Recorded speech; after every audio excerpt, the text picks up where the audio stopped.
देशवासियों नमस्कार, मैं हूं अर्नब गोस्वामी और आप देख रहे हैं मेरे साथ एक बार फिर पूछता है भारत। दोस्तों, 2017 में जब योगी आदित्यनाथ ने उत्तर प्रदेश में सत्ता संभाली थी तो अपराधियों को चेतावनी देते हुए कहा था, सुधर जाओ नहीं तो ठीक किए जाओगे। तब से उत्तर प्रदेश में लगातार अपराधियों के खिलाफ उत्तर प्रदेश पुलिस की एक्शन हो रहा है। 4 साल में करीब 135 माफिया वाले अपराधी मारे गए हैं और 16,000 से ज्यादा अपराधी गिरफ्तार किए गए हैं। इससे पूरे उत्तर प्रदेश की जनता खुश है। राज्य में अपराध में तेजी से कमी आई है, कानून व्यवस्था में सुधार हुआ है। आज उत्तर प्रदेश में अपराधी खौफ खाते हैं, बड़े बड़े डॉन हवालात की हवा खा रहे हैं, उनकी संपत्तियां जब्त की जा रही है, उनकी अवैध संपत्तियों पर बुलडोजर चल रहे हैं। आज उत्तर प्रदेश में जनता नहीं डरती है, अपराधी डरता है। पर कुछ नेताओं को उत्तर प्रदेश के बेहतर होते हालात ठीक नहीं लग रहे हैं।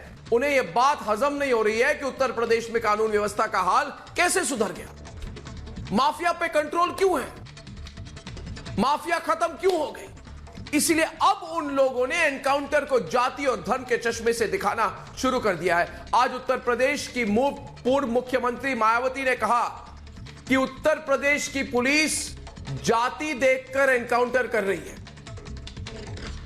एक और बड़बोले नेता ने कहा, उनका नाम है असदुद्दीन ओवैसी, वो कह रहे हैं कि उत्तर प्रदेश पुलिस धर्म देखकर अपराधियों का एनकाउंटर कर रही है। दोस्तों, मैं इन लोगों से पूछना चाहता हूं, क्या अपराध और अपराधियों को भी जाति और धर्म होते हैं? उस चश्मे से देखा जाएगा? और मायावती जी, आप तो मुख्यमंत्री खुद रही हैं, आपके शासन में गुंडों के खिलाफ कार्रवाई से पहले उनकी जाति पूछी जाती थी क्या, या उनका धर्म? अगर कोई अपराधी किसी वारदात को अंजाम देता है तो क्या पुलिस उसे सिर्फ इसलिए छोड़ दे क्योंकि वो किसी खास धर्म का हो? दोस्तों, ये लोग जो एनकाउंटर पर जाति और धर्म की सियासत कर रहे हैं, ये हारे हुए लोग हैं। इनके पास मुद्दों की इतनी कमी है कि ये लोग अपराधियों की भी जाति देख रहे हैं। दोस्तों, कुछ साल पहले तक उत्तर प्रदेश में माफिया और बाहुबलियों का राज होता था। कई बाहुबली थे जिन्हें सियासी संघर्ष और संरक्षण मिला हुआ था। अब उनका सफाया हो गया है तो कुछ नेताओं को बहुत तकलीफ हो रही है। ये ऐसे लोग हैं जिनकी पूरी सियासत जाति और धर्म पर आधारित है, पर अब इनकी सियासी नाव डूब चुकी है। इसलिए इन लोगों ने एक बार फिर अपने पुराने फॉर्मूले को आजमाना शुरू कर दिया है। आज मैं इन लोगों से पूछना चाहता हूं कि अगर उत्तर प्रदेश अपराध मुक्त हो गया है तो आपको दिक्कत क्या है? योगी राज में अगर बाहुबलियों की सांसें उखड़ रही है तो तुम्हें बेचैनी क्यों हो रही है? अगर अब उत्तर प्रदेश में माताएं बहनें बेखौफ होकर घूम रही हैं तो आपकी नींद क्यों उड़ी हुई है? अगर जनता ने आपको नकार दिया है तो क्या अब आप जाति और धर्म की आग भड़काकर उत्तर प्रदेश को जलाना चाहते हैं? दोस्तों, वक्त आ गया है कि ऐसी गंदी राजनीति करने वालों से पूछा जाए सवाल। इसलिए पूछे मेरे साथ, क्योंकि आज पूछता है सारा भारत कि अगर बाहुबलियों और अपराधियों के खिलाफ सरकार एक्शन ले रही है तो विपक्ष के नेताओं की नींद क्यों उड़ गई है? क्या उत्तर प्रदेश को अपराध मुक्त करने के लिए योगी मॉडल की कामयाबी से विपक्ष के नेता परेशान हो गए? क्या उत्तर प्रदेश में अपराधियों और नेताओं का गठजोड़ खत्म होने से कुछ नेताओं में बेचैनी है? और आज का सबसे बड़ा सवाल, क्या 2022 चुनाव में पहले वोट बैंक साधने के लिए ये नेता अपराधियों की जाति और धर्म का मुद्दा उठा रहे हैं? ये सवाल अकेला मैं नहीं, आप नहीं, आज हमारे साथ पूछता है सारा भारत।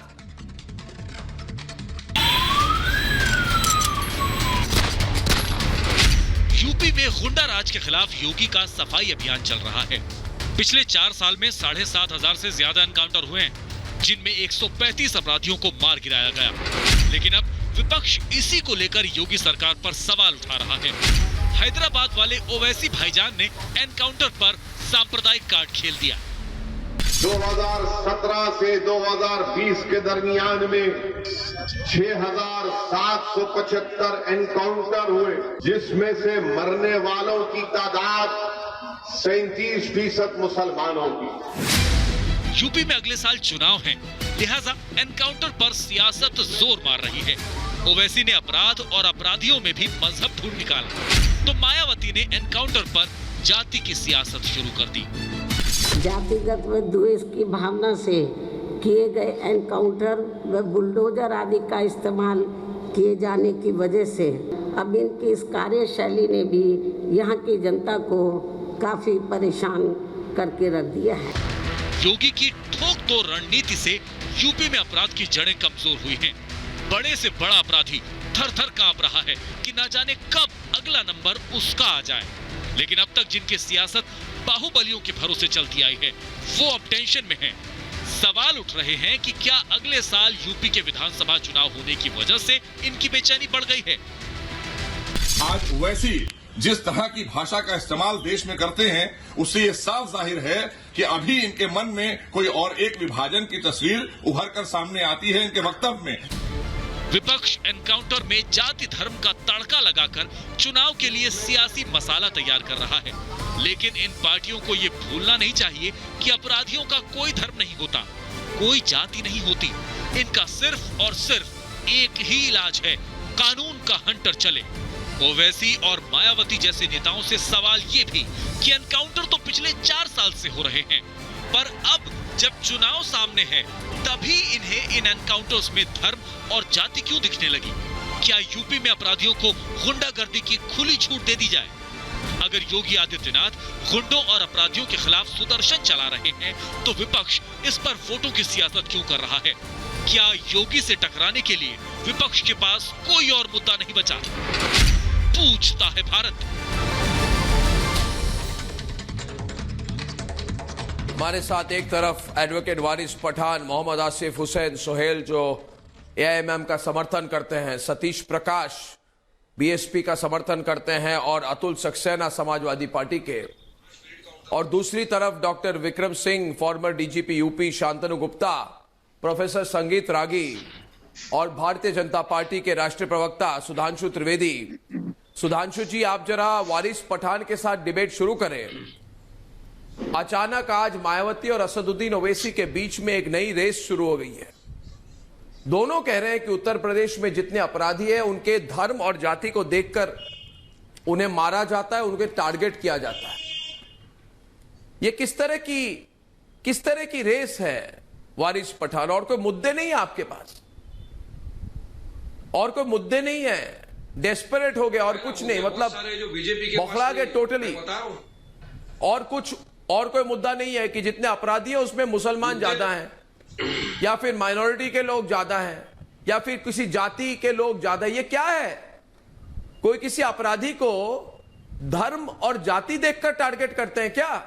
या फिर कोई अपराधी पकड़ा जाए तो आप चाहते हैं कि पुलिस बोले नहीं नहीं भाई, आप तो ये इस धर्म विशेष से आपके खिलाफ कोई केस नहीं करेंगे? ये क्या है? सुधांशु त्रिवेदी को बताइए क्या है भाई?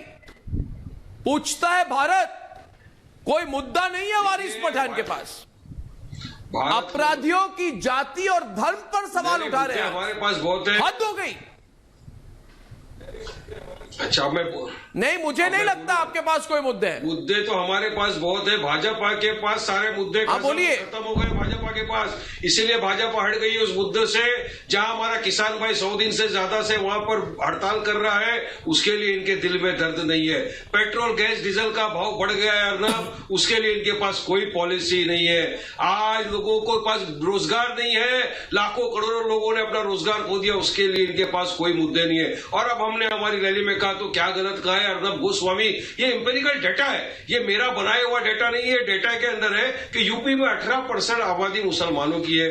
फेक अगर 2017 से 2021 तक का आप देख लेंगे, जिसमें 7,000 के करीब फेक एनकाउंटर्स हुए, उसमें 37% एनकाउंटर में जो लोगों की जाने गई है वो मुसलमान है। तो क्या गलत कहा? क्योंकि इनके जो उत्तर प्रदेश के चीफ मिनिस्टर है ना, उनने एक स्लोगन दिया, ठोक दो, ठोक दो वाला स्लोगन चालू किया, क्योंकि वो संविधान को तो मानते नहीं है।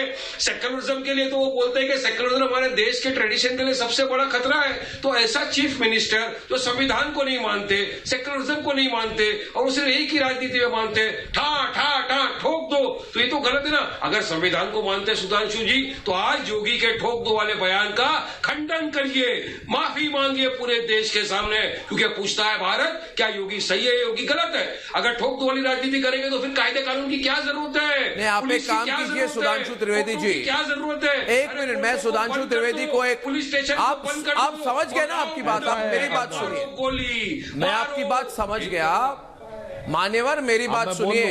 सुधांशु त्रिवेदी जी, आप तुरंत इस प्रोग्राम के बाद फोन उठाइए, फोन घुमाइए और योगी आदित्यनाथ जी से बात कीजिए, उन्हें बताइए कि योगी जी अगले बार कोई भी आपका पुलिस वाला एनकाउंटर करने से पहले गुंडे को बोले कि भाई अपनी बंदूक नीचे करो, अपनी आधार कार्ड दिखाओ, मैं चेक करके देखूंगा तुम्हारी उम्र क्या है, तुम्हारा नाम क्या है और उससे ज्यादा तुम किस धर्म से हो, किस जाति से, उसके बाद मैं डिसाइड करूंगा मुझे कोई एक्शन लेना है कि नहीं, है ना। वारिस जी तब खुश हो जाएंगे। क्यों वारिस जी खुश होंगे ना? नहीं, आप जो कह रहे हैं माफिया, इनसे हम जाति का प्रमाण पत्र लेंगे। नहीं अर्णव भाई, अरे अर्णव सुनिए, कोर्ट कचहरी बंद कर दो, पुलिस स्टेशन। अर्णव, मैं ये कहना चाहूंगा, गन दे दो कि जो भी अपराधी पकड़ाया उसको कोर्ट तक ले जाना नहीं है, गोली मार दो। आप यही कहना चाहते हो ना? अर्णव, संविधान की धज्जियां क्यों उड़ा? अर्णव, सुधांशु जी बार-बार वारिस पठान ने जो कहा है, मैं नहीं कह रहा, मैं कह रहा हूं वारिस पठान ने कह दिया, जो बोला वारिस पठान ने कहा कि ठोको वाली बात नहीं चलेगी। मैं चाहता हूं, ये चाहते आरती उतारे क्या, उनकी आरती उतारे क्या माफिया की? नहीं सुनिए, ठोक देंगे। मैं एक बात खोल दो फोन लाइन, उत्तर प्रदेश की जनता की आवाज सुनना चाहते हैं वारिस पठान। मैं कहना चाहता हूं ये ठोको वाली बात पे वो बोल रहे हैं कानून सब बंद कर दो, जिनके पार्टी के विधायक। सुधांशु त्रिवेदी,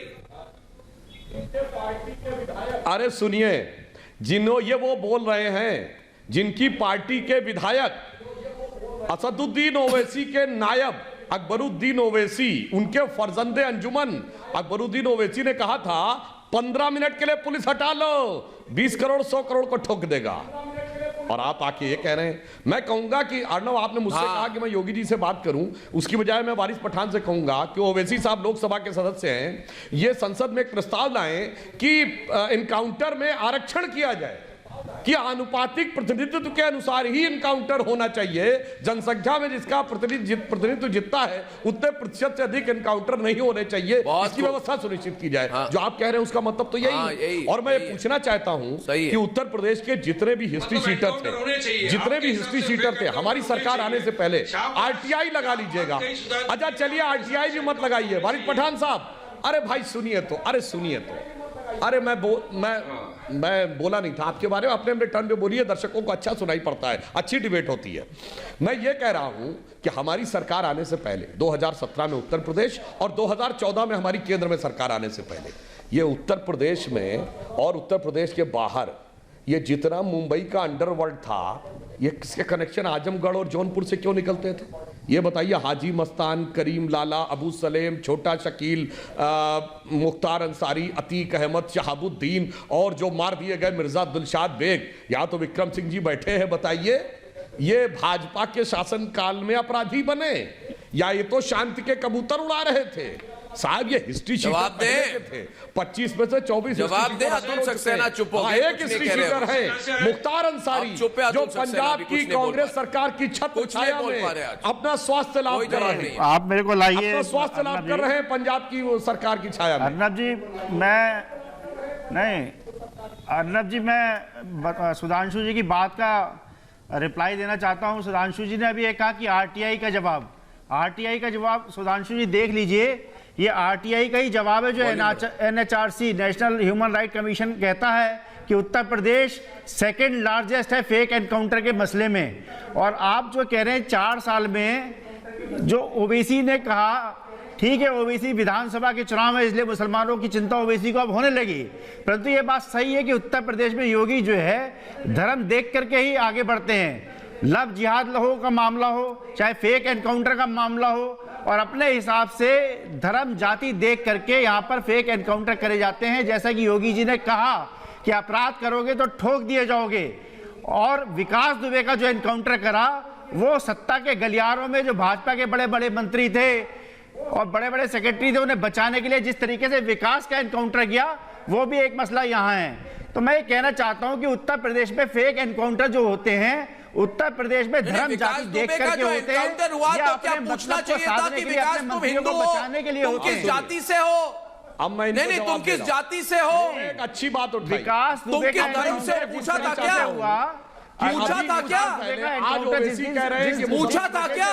सबसे ज्यादा वो आपको मालूम है। तब कंप्लेंट क्यों नहीं की आपने? भाजपा के मंत्री तब कंप्लेंट कर रहे थे आप? यदि विकास दुबे का तब कंप्लेंट कर रहे थे आप? सत्यता सामने बोला था, कुछ चू तक बोला था तब आपने। गाड़ी पलटा दी गई, वो सबके सामने था।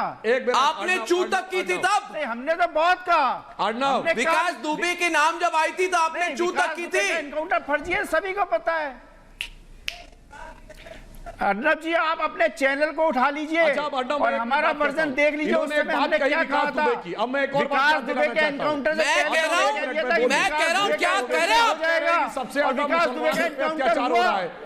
जाति पूछो एनकाउंटर से पहले, धर्म अभी पूछो जब हाथरस एनकाउंटर से था तो पहले, सबसे ज्यादा यही बाकी है इस देश अत्याचार में हो रहा सुनना। था। विकास दुबे के प्रकरण के समय सबसे ज्यादा ब्राह्मणों पे हो रहा था। अभी सुधांशु जी, ये आपने बताइए, फिर कहा- कहीं सबसे ज्यादा महिलाओं पे होने लगता है तो सबसे ज्यादा तो एक ही पे हो सकता है ना।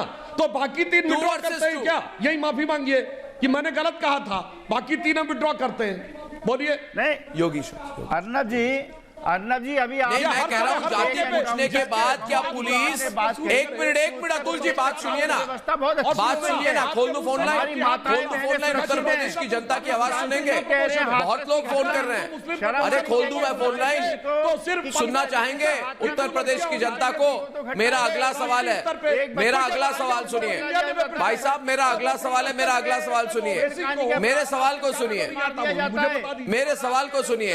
ये कहते हैं कि आजकल उत्तर प्रदेश में एक धर्म विशेष और जाति विशेष के लोगों को मारा जा रहा है। भाई यही पॉलिटिक्स बाकी थी, क्यों संगीत रागी, यही बाकी था सुनने को, और कुछ सुनने को बाकी नहीं है मुझे इसके बाद। मोहम्मद आसिफ हुसैन सोहेल भी कहते हैं धर्म विशेष के लोगों को मारा जा रहा है। अरे किसी ने बोला, किसी भी धर्म विशेष के व्यक्ति को किसी ने बोला भाई तुम अपराधी बनो, माफिया बनो, तुम्हें मारेंगे, उसके बाद वोट लाएंगे? ये क्या लॉजिक है आपकी? कुछ भी कह रहे हैं, क्या चाहते हैं? माफिया वापस आ जाए? मेरी बात सुनिए, मेरी बात सुनिए, मेरी बात सुनिए, मेरी बात सुनिए। जाति पूछने के बाद क्या पुलिस डेटा भी चेक करे कि उसकी जाति के कितने लोगों को एनकाउंटर की गई है?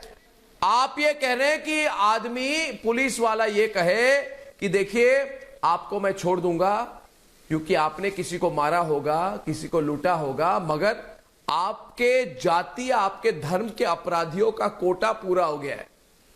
ये कोटा राज लाना चाहते हैं ना? क्यों आसिफ, यही चाहते हो ना आप? पूछता है भारत उत्तर प्रदेश में कोटा बनेगी, इस धर्म से इतना कोटा वतन, ये खर्च अदा क्यों नहीं होता? अर्नव पूछता है, मुझे बताइए, एनकाउंटर के वक्त जब गुंडे पुलिस पर गोली चला रहे हो तो आसिफ आप क्या चाहते हो? क्या पुलिस वाले गोली चलाने से पहले बताए, पूछे कि भैया पहले ये बताओ तुम किस धर्म के हो, अगर पहले बताओ तुम किस धर्म के हो, उसके बाद गोली चलेगी कि नहीं चलेगी डिसाइड करूंगा। हिंदू वाहिनी जो महात्मा गांधी को मारने की जब सोच रखते हैं तो वो अपने राज्य में कैसा इंसाफ करेंगे? आप बताओ मुझे। पूछता है भारत, खून के बहुत अच्छा किया है, माफिया वालों को मारा है, बहुत अच्छा किया है, माफिया वालों को मारा है, और मारे माफिया वालों को। माफिया देखिए क्या प्रॉब्लम है?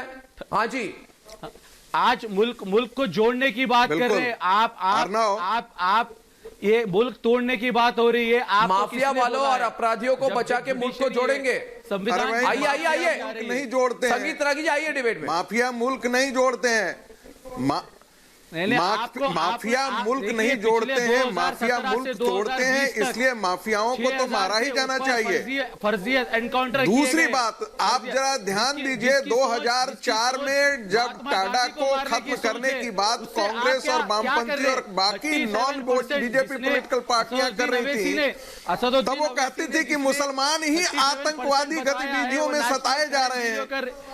मेरा आप जरा देखिएगा कि 2004 के बाद आतंकवादी गतिविधियों में जो संलिप्त लोग पकड़े गए, उनमें से अधिकांश 90% लोग कौन पकड़े गए थे भाई? मुसलमान तो पकड़े गए थे। यदि आतंकवादी गतिविधियों में मुसलमान शामिल होगा, यदि वायलेंस में, टेररिस्ट एक्टिविटीज में मुसलमान शामिल होगा, तो क्या यहाँ पर अनुपातिक प्रतिनिधित्व को लेकर के क्या हिंदुओं को भी पकड़ा जाएगा? अरे भाई, आतंकवाद की खेती एक समाज का हिस्सा कर रहा है तो पकड़े भी वही जाएंगे, मारे भी वही जाएंगे। और ये कोई यही थोड़े हो रहा है, ये पूरी दुनिया में यही हो रहा है। 85% के आसपास हत्या तो मुसलमानों की हो रही है। ये आतंकवाद में सम्मिलित भी वही है, पकड़े भी वही जा रहे हैं, मारे भी वही जा रहे हैं, मारते भी वही है। सवाल यह है कि जब यदि उत्तर प्रदेश के अंदर अतीक अहमद कौन है भाई? अंसारी कौन है भाई? मऊ दंगे में कौन शामिल था? ये बनारस के दंगे में कौन लोग शामिल थे? आखिर ऐसे दंगों में लोग जब शामिल होंगे, आतंकवादियों की श्रेणी में है, आतंकवादियों का सिंडिकेट जब चलाएंगे तो कार्रवाई किनके खिलाफ होगी? ये तो कांग्रेस से सवाल पूछा जाना चाहिए, अमरिंदर सिंह से सवाल पूछा जाना चाहिए कि अंसारी जैसे लोगों को अपने यहाँ मेहमान बना करके वो क्यों रखे हुए हैं? रिकॉर्ड चेक करिए। आपको अगर देखना है पुलिस काम करती है तो अरे भाई, जिन कांग्रेस के समर्थन के लिए आप खड़े हो रहे हैं, जिस कांग्रेस पार्टी के समर्थन के लिए आप खड़े हो रहे हैं, उनमें एक से एक गैंगस्टर हैं। ये मत बोलिए। समाजवादी पार्टी जो है वो जो चुनाव 2017 का चुनाव जब लड़ रही थी, आप लोग क्या चाहते हैं उत्तर प्रदेश के अंदर? आप लोग क्या चाहते हैं सतीश जी? सतीश जी, सतीश जी, खून की कुर्बानी कब तक? सतीश जी, सतीश जी, मेरी बात सुनिए। सतीश जी, सतीश जी, सतीश जी, सतीश जी, सतीश जी, आप बताइए मुझे, आप लोग क्या चाहते हैं कि क्या अब हर थाने के अंदर अपराधियों का एक रोस्टर लगाया जाए और हर थाने में हिसाब रखा जाए कि इस महीने में इस धर्म के, इस जाति के इतने लोग पकड़े गए हैं, अगले महीने देखिए हम इस जाति के लोगों को नहीं पकड़ेंगे, इस धर्म के लोगों को नहीं पकड़ेंगे, दूसरे धर्म और दूसरे जाति के लोगों को पकड़ेंगे? भाई सुन के ही मतलब मैं तो समझ ही नहीं पा रहा कुछ। शांतनु, मैं समझ नहीं, मैं रिएक्ट नहीं कर पा रहा आज लोगों को हो क्या गया है। और सतीश प्रकाश जैसे लोग प्रोग्राम में आके इसको डिफेंड करेंगे? हाँ, ऐसा हो सकता है क्या? इस महीने इस धर्म के लोगों को पकड़ेंगे, अगले महीने दूसरे धर्म के लोगों को पकड़ेंगे, ये चलेगी। फिर हम जाएंगे असदुद्दीन ओवैसी और मायावती के पास, आप खुश तो है ना अभी? अब दूसरे धर्म के लोगों को पकड़ सकते हैं, परमिशन है? बोलना है या नहीं बोलना ये बताइए। ऐसे चलाना चाहते हैं उत्तर प्रदेश को? फिर से जंगल राज को लाना चाहते हैं उत्तर प्रदेश में? जंगल राज लाना चाहते हैं? आप तो योगी जो कर रहे हैं बहुत अच्छा कर रहे हैं। अरे बहुत अच्छा कर रहे हैं। खोल दो फोन लाइन, लोग कितने खुश हैं। अगर उत्तर प्रदेश के अंदर जंगल राज है तो सवाल आप योगी जी से पूछो ना, मुझसे क्यों पूछ रहे हो? डीजीपी साहब विक्रम सिंह 2007 से लेकर के 2012 तक 5 एनकाउंटर बहन जी की सरकार में हुए, एक भी अपराधी कहीं नहीं मिला। अगर 135 एनकाउंटर करने के बावजूद भी उत्तर प्रदेश के यही तो प्रॉब्लम है ना। शांतनु ऑन द लेफ्ट, गरिमा, प्रदेश सरकार यही तो प्रॉब्लम है। अरे भाई अर्नब 2017 में जब मैंने सतीश जी बस एक बात सुन लीजिए, तो मैं क्या करूं उसका? सतीश जी बस एक बात सुन लीजिए, उसका जवाब भी दीजिएगा। जब मैंने 2017 में योगी जी की जीवनी लिखनी शुरू करी तो उन्होंने मुझे पहली बात बताई कि जो मेरे सामने सबसे बड़ा चैलेंज है वो लॉ एंड ऑर्डर। इंस्टीट्यूशनाइज कर दिया है मायावती और मुलायम और अखिलेश ने गुंडागर्दी को पॉलिटिक्स में। जिनको जेल की सलाखों के पीछे होना चाहिए था वो विधानसभा में है, वो लोकसभा में है। फिर कभी ओवैसी जी कहते हैं मुसलमानों को मार रहे हैं, मायावती जी कहती हैं विशेष जाति के लोगों को मार रहे हैं, विकास दुबे मारा जाता है तो कांग्रेस कहती है ब्राह्मणों को मार रहे हैं। फिर बचा कौन? देखिए इनकी संवेदनाएं सतीश जी, इनकी संवेदनाएं किसी जाति धर्म के साथ नहीं है, इनकी संवेदनाएं अपराधियों के साथ हैं, क्योंकि इन्हीं अपराधियों के सहारे इनकी राजनीति पल रही है, इन्हीं अपराधियों के सहारे इनकी राजनीति पल रही है। इन नेताओं की संवेदना किसी धर्म के लिए नहीं, किसी जाति के लिए नहीं, इनकी संवेदना अपराधियों के लिए है, क्योंकि मुख्तार अंसारी, अतीक अहमद जैसे लोगों के सहारे ही इनकी राजनीति। अब आप देखिए मुख्तार अंसारी को कांग्रेस ने बांदा के जेल से गोवा के पंजाब की जेल में बंद करवा रखा है, जिसे योगी जी की पुलिस उसको कोर्ट न ले जाए, सेटलमेंट ना हो। देखिए आप अपराधीकरण खत्म होगा। आप देखिए आप बहुत आप बेचैन हो गए क्योंकि आप गलत है, आपको भी पता है। विक्रम सिंह जी क्या करें ऐसी सोच के बारे में क्या करें आप बताइए मुझे। उत्तर प्रदेश में दिन दिहाड़े मर्डर, डकैती, लूटपाट से मुक्ति के लिए जनता ने योगी को जिताया। अब जब योगी जनता की दी गई जिम्मेदारी निभा रहे हैं तो उत्तर प्रदेश को अपराध मुक्त बना रहे हैं, तो ये ओवैसी, मायावती जी, ये विपक्ष के पेट में दर्द हो गया है। मैं पूछता हूं खुलकर वारिस पठान डिबेट में आज खुलकर मैं पूछ रहा हूं विक्रम सिंह जी, क्या अपराधियों के साथ सख्ती से नहीं निपटना चाहिए? लड्डू खिलाए अपराधियों को, अपराधियों के साथ केवल सख्ती ही छोले भटूरे खिलाए अपराधियों को, के अलावा कोई जवाब चाहते नहीं हैं है। वारिस जी देखिए उत्तर प्रदेश की जनता सब कुछ देख रही है, एक वोट नहीं मिलेगा आपको, एक वोट नहीं मिलेगा आपको उत्तर प्रदेश में, एक वोट नहीं मिलेगा आपको। सुधांशु जी ने एक काम किया, मिर्जा दिलशाद दे। तो मेरी बात तो सुनो अर्नब गोस्वामी, मेरा ये बोलना है कि आप विक्रम सिंह की बात सुनिए। क्रियाशील था एजाज, अकील, फहीम, ये सब आजमगढ़ के अपराधी जी। मैं यही निवेदन करना अर्नब जी कि हम भूल गए कि 13 पुलिसकर्मी शहीद हुए, हम भूल गए कि 94 पुलिसकर्मी गंभीर रूप से घायल हुए, और अगर ये हम देखते हैं कि इतने जितने भी मारे गए हैं उनकी लंबी एक आपराधिक इतिहास है, उनके ऊपर पुरस्कार है। अगर किसी के मन में ये कल्पना शक्ति है कि बेगुनाह पकड़ के मारे गए हैं तो पुलिसकर्मी इसलिए नहीं है कि किसी के नाजायज आदेशों का पालन करे, बल्कि संविधान सम्मत जो आईपीसी ने राइट ऑफ प्राइवेट डिफेंस का अधिकार दिया है, धारा 96 से लेकर 106 आईपीसी तक, उसके अंतर्गत हंगामाए गिरफ्तारी में मुनासिब पहुंचा करके कार्रवाई की गई है। और इतनी बड़ी कीमत देने के बाद अगर पूछा जा रहा है, पुलिस विभाग से प्रश्न उठाया जा रहा है, इसका कोई औचित्य नहीं है। तुष्टीकरण की राजनीति और वोट बैंक पॉलिटिक्स से ऊपर उठिए महाराज, क्योंकि ये देश की बात है, जनता चाहती है कि जो हैं ये सीन मैंने अपनी जिंदगी में नहीं देखा। सुधांशु त्रिवेदी और वारिस पठान जी विक्रम जी मेरा बात खत्म करें विक्रम जी, फिर मैं त्रिवेदी को आप लोग एक दोनों जन मिलकर लेटर लिखे नहीं, एक minute, very important point, very important suggestion, आप दोनों मिलकर लेटर लिखो सुप्रीम कोर्ट के चीफ जस्टिस साहब को और उनको कहिए सर योगी जी ने जो चीफ मिनिस्टर है यूपी के, जिसने संविधान की शपथ लेकर यूपी के सीएम बने, उन्होंने कहा है कि ठोक दो, एक मिनट, तो जो भी अपराधी पकड़ाएगा हम ये चाहते हैं कि एक मिनट वारिस पठान, हम उसको वारिस पठान, मैं आपको एक सुझाव देता हूं, मैं आपको एक सुझाव देना चाहता हूं वारिस पठान।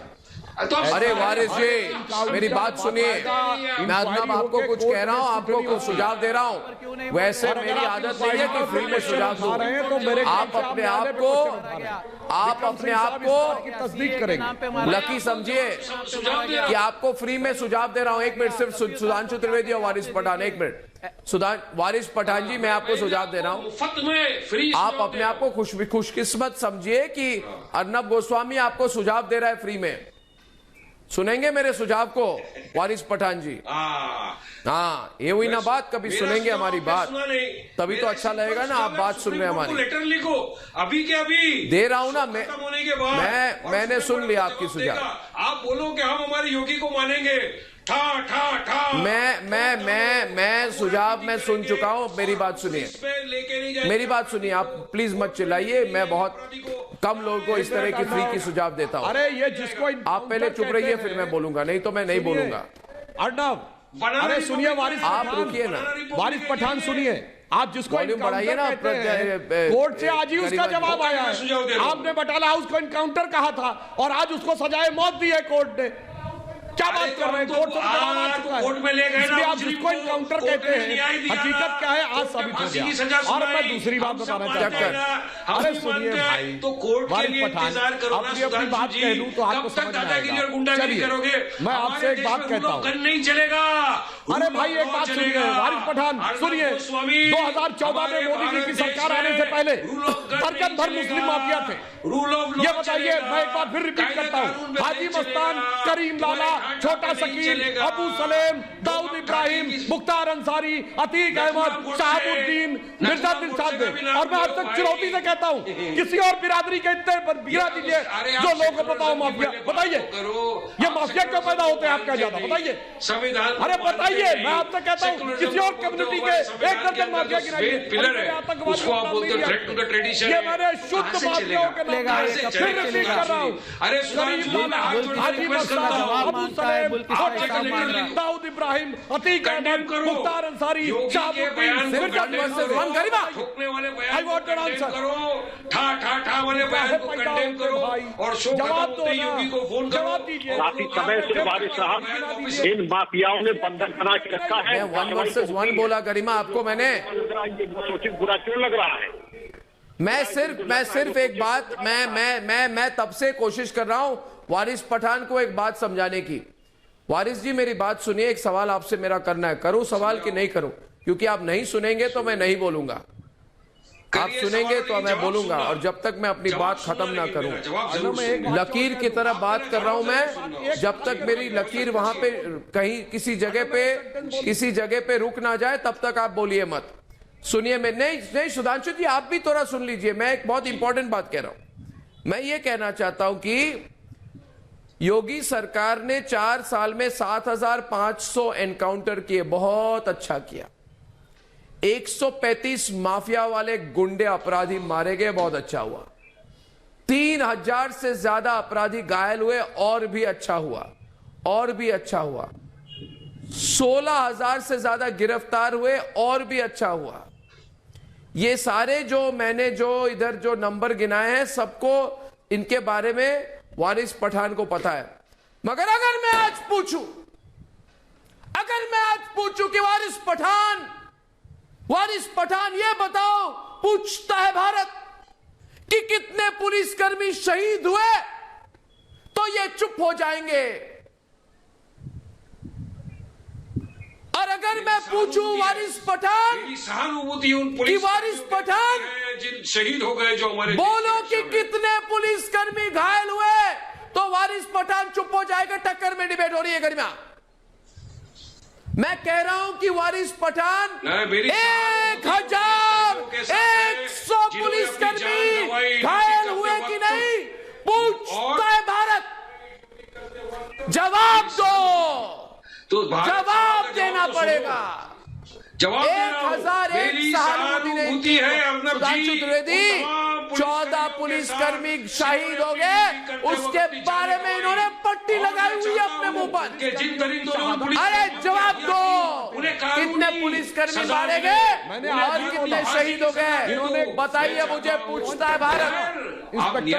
जवाब दो। बहुत दिन से जंपिंग कर रहे थे आप, नफरत की राजनीति क्यों? अब मैं वापस हूँ, पूछता है भारत में आ चुका हूँ, आपको पूछ रहा हूँ, चुप हो जाइए आप। 1,100 पुलिसकर्मी घायल हुए, सुधांशु त्रिवेदी जी, इस पर इन्होंने चुप्पी साधी हुई है, साफ सुन लिए इन्होंने। जवाब पूछता हूँ, कितनी नफरत फैलाई। जवाब दो, जवाब दो, जवाब दो। नफरत फैला रहा हूं, झूठ का कटोरा लेके घूमते हो, सवाल मुझसे पूछते हो आप। वारिस पठान पकड़े गए रंगे हाथ, खड़ा करके गोली कब मारी गई? जवाब दो, हाशिमपुरा मरियाना कांड, जवाब दो। कांग्रेस की जिसकी कभी जांच तक नहीं हुई, उस कांग्रेस के साथ आपने आंध्र प्रदेश में सरकार क्यों बनाई? मैं जवाब जो आपको नजर नहीं आया कि वो 40-50 मुसलमान जो खड़े करके गोली मारी गई थी, वो इनकाउंटर ही नहीं, वो तो सीधे हत्या थी, वो तो अपराधी भी नहीं थे। बताइए क्यों सरकार बनाई उनके साथ? जब जैसी फितरत अच्छी लगेगी वैसा करेंगे, जब जैसी फितरत अच्छी लगेगी वैसा करेंगे। अच्छा, उत्तर प्रदेश छोड़ दीजिए, ये बताइए महाराष्ट्र में जवाब दो, कितना प्रतिशत है रजिस्टर्ड चार्जशीटेड अपराधियों में आपकी कम्युनिटी का? बताइए। केरल में कितना है बताइए? तो आप अभी मैं आतंकवाद की बात नहीं कर रहा हूं, केवल छोटे मोटे अपराध की बात कर रहा हूं। जवाब दीजिए। अरे मेरे को सवाल का जवाब दो। 37% तो कोर्ट से तो आज जवाब आ गया, माफी मांगेंगे। आपसे कहा था बटाला हाउस इनकाउंटर था, आज आप माफी मांगिए। आप तो वकील हैं, अगर आप माफी नहीं मांगते तो ये कंटेम्प्ट ऑफ कोर्ट है, न्यायालय क्या मन है? बोलिए, आज माफी मांगते कि आपने गलत बोला था कि बटाला हाउस इनकाउंटर है।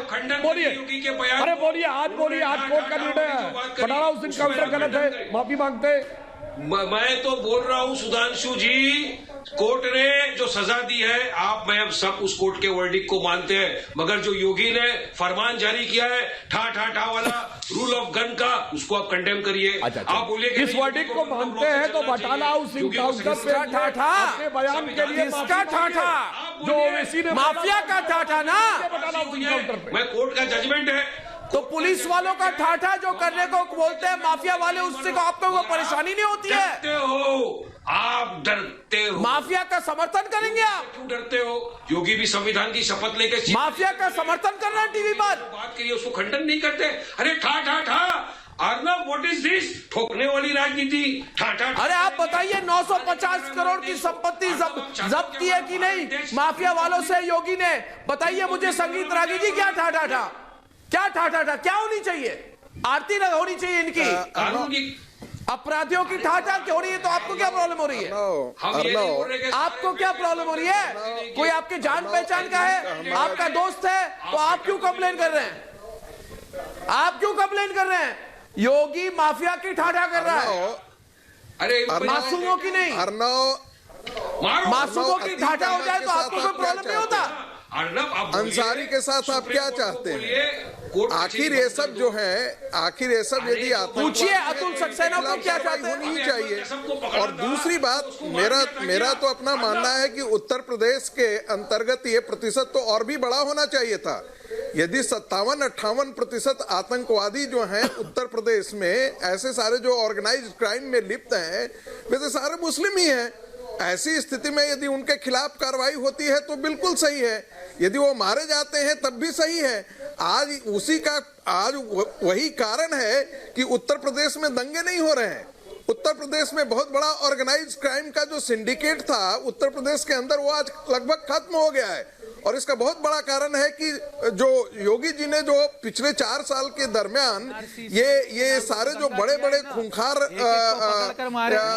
एक्सट्रीमिस्ट थे, उनको मारा है। रागी जी से आप लोगों ने जेल में रखा। आप सही कह रहे हैं, नहीं आप बिल्कुल ठीक कह रहे हैं, हम आपकी बात को डिनाई नहीं कर रहे हैं। मैं आपको मैं तो सिर्फ कह रहा हूँ, बताया जो आंकड़े दिए, आप इसलिए ऐसा कह रहे हैं कि मुंबई में उद्धव की सरकार और कांग्रेस की सरकार उनको पैट्रोनेज दे रही है, माध्यम से कहना पैट्रोनेज दे रही है। उद्धव की सरकार जो है वो महाराष्ट्र के अंदर ऐसे जो ऑर्गेनाइज्ड गैंग है उनको सहायता कर रही है, वहां कनेक्ट दे रही है। यदि आपने विकास करा है तो फर्जी एनकाउंटर के मामले में विकास करा है। उत्तर प्रदेश में यदि कहीं विकास हुआ है, नहीं, ये तो आप नैरेटिव बोलते जाइए, इससे कोई अंतर नहीं पड़ने वाला है, इससे कोई अंतर नहीं पड़ने वाला है। सुधांशु, जनता इस निष्कर्ष को नहीं मानती है। आप जितना बोलना है बोलते जाइए। मैंने तो आपसे यही कहा कि 2017 का चुनाव का आप समाजवादी पार्टी का लिस्ट देख लीजिए, उसमें कितने गुंडे और बदमाश थे। मायावती की पार्टी को देख लीजिए, ऐसे लोग जो मुजफ्फरनगर दंगों के समय ओपन आपने कभी, आप जो इतना बोल रहे हैं ना, आप जो इतना बोल रहे हैं अतुल सक्सेना, सवाल पूछता हूं आपको, मैं आपको एक सवाल पूछता हूं मैं, अतुल सक्सेना मेरी बात सुनिए। आप जो इतना अपराधियों के लिए बोल रहे हैं ना, आपने कभी एक मिनट, आपने कभी एनकाउंटर में शहीद पुलिस कर्मियों के परिवार के बारे में पूछा है? आपने कभी भी एनकाउंटर में मारे गए पुलिस कर्मी जो शहीद हो गए उनके परिवार का हाल पूछा है आपने? अपराधियों का हाल पूछते हैं आप टीवी के प्रोग्राम पे आके? क्या बात कर रहे हैं आप? आज पुलिसकर्मी जो सब लोग देख लें आज कौन अपराधियों के साथ है और कौन नहीं। उनके घर जाकर के एक पुलिसकर्मी के घर जाके समाजवादी पार्टी के कार्यकर्ता ने अपनी संवेदनाओं को व्यक्त करा है, उनके दुख दर्द को बांटा है, परंतु जो ये शहीद कराने का काम किया है ये उत्तर प्रदेश की सुधांशु त्रिवेदी है। अरे मानवता के नाम पर ये समाजवादी पार्टी के शासनकाल में 100 से ऊपर हमले हुए पुलिस पे। अरे सुनिए मानवर, 12 से अधिक पुलिसकर्मी एनकाउंटर में नहीं मारे गए समाजवादी पार्टी के शासनकाल में, दौड़ा दौड़ा के मारे गए, जैसे मथुरा में मारे गए थे। अपराधियों के हौसले इतने बुलंद थे कि पुलिस वालों को दौड़ा दौड़ा के मारते थे वो, और 12 लोग मारे गए आपके शासनकाल में। अपराधियों को प्रायोजित करके राजनीति पे लाने वाले उत्तर प्रदेश के इतिहास के सबसे बड़े दुर्दांत दस्यु को, फूलन देवी को कौन लाया था राजनीति में, जिन्होंने खड़े करके 25 लोगों की हत्या कर दी थी, गोली चलवा दी थी, समाजवादी पार्टी। और आज आप बात करते हैं गाजीपुर बॉर्डर किस तरह के लोगों को समर्थन किया। बसपा ददुआ को कौन प्रायोजित करता था? हमें याद है बुंदेलखंड में फतवा चलता था ददुआ का मोहर लगेगी हाथी पर वरना गोली छाती पर, और उसका वो तो खत्म हुआ था जब विक्रम सिंह जी डीजीपी थे, जहां तक मुझे याद है। और एक और बात सुनिए, अरे एक और इंपेरिकल बात टर्न पे बोलिए तो बेहतर रहता है। आप बोल रहे थे, मैं नहीं बोल रहा था बीच में, अपने टर्न पे बोलिए, दर्शकों को बेहतर समझ में आता है, स्वस्थ डिबेट होती है। अब मैं एक बोल लूं, उसके बाद आपको जो बोलना बोलिएगा। जो लोग इंपेरिकल डाटा की बात कर रहे हैं वारिस पठान साहब, एक और डाटा पर भी तो ध्यान दीजिए। भारत में साक्षरता दर 73%, मुसलमानों में 53%। क्यों? भारत में 20 साल की उम्र के जितने युवा हैं 21 साल के, उसमें ग्रेजुएट 8 से 9%, मुसलमानों में 3 से 4%। क्यों? जब हाशिमपुरा मरियाना कांड हुआ था तो कहा गया था पीएससी में मुसलमानों को प्रेजेंटेशन नहीं मिलता। मुझे याद है 1987-88 में क्या कहा गया था, उस समय 12वीं पास होती थी मिनिमम क्वालिफिकेशन, 2% लोग मुसलमानों में 12वीं पास थे। क्यों थे? मुझे इसका जवाब चाहिए। और एक और बात मैं आपसे कहना चाहता हूं, जहां मुसलमानों का परसेंटेज अधिक है वो आपको एरिया क्यों नहीं नजर आता? जहां बड़े बड़े फनकार, ये बताइए, उस्ताद फरीदुद्दीन डागर, बड़े गुलाम अली खां, उस्ताद अमजद अली खां, उस्ताद बिस्मिल्लाह खां, उस्ताद अल्लाह खा, उस्ताद जाकिर हुसैन और बड़े बड़े शायर इसी उत्तर प्रदेश के, मजरू सुल्तानपुरी, शकील बदायूनी, फिराक गोरखपुरी तो नहीं थे, सूर्य अकबर इलाहाबादी, जिगर मुरादाबादी, जोश बलियाबादी, खुमार बाराबंकी, कैफी आजमी, इसमें क्यों नजर नहीं आता कि आधे से ज्यादा शायर थे? अब अंतर मैं बता रहा हूं क्या था। ये सब सन 76 से पहले के हैं, जब ये देश सेकुलर नहीं था, और जब से सेकुलर हुए तब से फिर रिपीट कर रहा हूं। मुस्लिमों में कौन? करीम लाला, हाजी मस्तान, अबू सलेम, छोटा शकील, दाऊद। नहीं, अगर अपराधी पर वारिस पठान लगाम लगाने का कोई बड़ा फैसला योगी आदित्यनाथ ने किया है तो उसमें बुराई क्या है? आप उस पर ब्रेक लगाना चाहते हैं, मैं कह देना चाहता हूं आपको, बिल्कुल ब्रेक नहीं लगेगी, बिल्कुल ब्रेक नहीं लगेगी। वारिस पठान सुन लीजिए आप, बिल्कुल ब्रेक नहीं लगेगी। अब तक जो भी अपराधी मारे गए उसमें हर धर्म, हर जाति से लोग हैं, उसमें कोई कोटा नहीं होता, ना था ना कभी होगा। कर दो, कोर्ट कचहरी बंद कर, और जिस इलाके में जो अपराधी होगा उस पर कार्रवाई होगी, आप रोक नहीं लगा सकते। सेकुलरिज्म के लिए बोलते हैं कि सेकुलरिज्म, आप सेकुलरिज्म मत सिखाइए। ये कहां से सेकुलर बन गए? आप कब से सेकुलर बने? आप सबसे सेकुलर बने? पूरी राजनीति आपकी धर्म की कार्ड पर चल रही है, सेकुलरिज्म हमें सिखाएंगे? चाहते हो क्यों? देश क्या कांटा वाली पॉलिसी? योगी के ताबड़तोड़ एक्शन से आपको दर्द क्यों हो रहा है? योगी का ताबड़तोड़ एक्शन से आपको दर्द क्यों हो रहा है, बताइए मुझे। आवाज बन के उभरे, अरे नहीं रुकेगी, क्योंकि योगी नहीं रुकेगी, जंगल राज वापस नहीं आएगा, ताबड़तोड़ एक्शन चलता रहेगा। 1 साल पे 1.5 साल पहले दुर्दांत बलात्कारियों, आप पुलिस मत, आप मुझे सिखाइए मत, बोलिए हाँ या ना, यहाँ बोलिएगा। इसलिए मैं अगेंस्ट में हूँ क्योंकि मैं नॉन वायलेंस इंसान हूं, नॉन वायलेंट आदमी हूं मैं रूल ऑफ गन को नहीं मानता, मैं रूल ऑफ लॉ को मानता हूं। मैं संविधान नहीं मानता मैं आपकी बात, नहीं मानता मैं आपकी बात। करेगी तो कठिन से कठिन भी अगर किसी को अपराधी और माफिया को जाति और धर्म में बांटने की कोशिश उस चश्मे से लोग जो देख रहे हैं, ये भी बहुत, इस बात को भी रोकना पड़ेगा। संसद पे हमले लड़ेंगे इस तरह की राजनीति के खिलाफ हम लोग। दोस्तों, कुछ साल पहले तक दुनिया में आतंक को लेकर गुड टेररिज्म और बैड टेररिज्म, अच्छी आतंकवाद बुरी आतंकवाद की बातें होती थी, खासकर पश्चिम के देशों में। लेकिन जब आतंक ने यूरोप में इतना बड़ा हो गया तो उन्हें इस बात का एहसास हुआ कि आतंक सिर्फ आतंक होता है, कोई अच्छा आतंक बुरा आतंक नहीं होता, उसका कोई धर्म नहीं होता, ना मजहब होता है। यही बात आज हमारे देश के कुछ नेताओं को भी समझना होगा कि अपराधियों और माफिया की कोई जाति और धर्म नहीं होती, आतंकी आतंकी होता है, उसे सिर्फ गोली की भाषा समझ आती है। इसी तरह अपराधी अपराधी होता है और उससे सख्ती से निपटने में किसी भी सरकार को कोई कसर नहीं छोड़नी चाहिए। वरना जिन अपराधियों को नेता अपनी सियासत के लिए आज शह देते हैं, एक दिन आएगा जब वही अपराधी उनकी पूरी सियासी जमीन बर्बाद कर देंगे।